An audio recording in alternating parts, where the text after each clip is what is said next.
here's my recipe for today's video. Yan. Ito yung ulam namin ngayon, guys. Yan. Chicken feet. Parang fried chicken feet.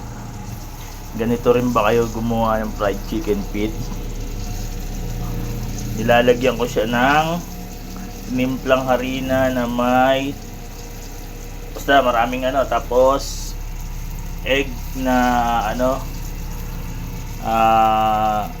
binating itlog, tapos harina ulit na may timpla din bago ilagay sa